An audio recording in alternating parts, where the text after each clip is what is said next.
I know you want me to answer the age-old question, why has science failed? Why is science such a joke? And so it's really scientism, not science. It's science outside the lab. And one example is political science. So political science is a soft science, which obviously is different than a hard science. And I think people overlook soft sciences in the sense that they don't evaluate them and put them into categories and do this stuff because people don't have as much fun with them. Hard science provides a real tactile experience, the same one you have every day when you walk through your life. So hard science is what people are fascinated by, physics, even cosmology, things that they can see and touch and do these things with. But soft science, like I've always said, really belongs in philosophy and needs to stay there until maybe some of these things work. And political science is a great example. So I've said that political science can be categorized into two, well, the government systems can be categorized into two general philosophical ways of understanding, and they are for the one or for the many. And so the government for the many, for the people, are democracy, communism, and the republic. And I know you're saying, why is communism and democracy the same? They're not the same, but they have some of the same goals. And the goal is ultimately for the many, for the people, for everyone.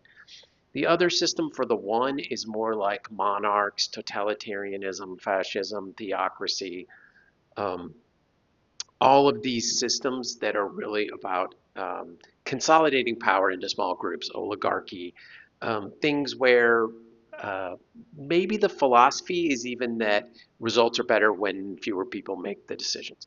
And so, but that's morphed into all kinds of stuff, power manipulation, asset manipulation, things where people have tried to gain power and maintain power by using governments for the few. And so all these systems have failed. If you look at civilizations right now, China's not any better than the US. They're just different.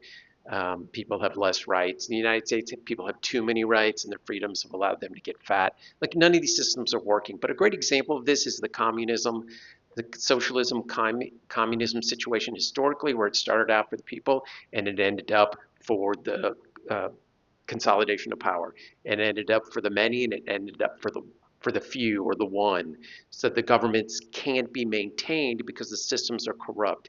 And so that's what I mean by science offering these things theoretically or abstractly, and yet have been in the domain of science. And so I don't just mean laboratory science, I mean scientific thinking, scientific language game, the particulate nature of trying to understand things in terms of the scientific method used outside of science, used in terms of these things like ethics, politics, even metaphysics. And so that's why there's a problem. That's the beginning of this discussion. Thanks for coming. Go eat pizza.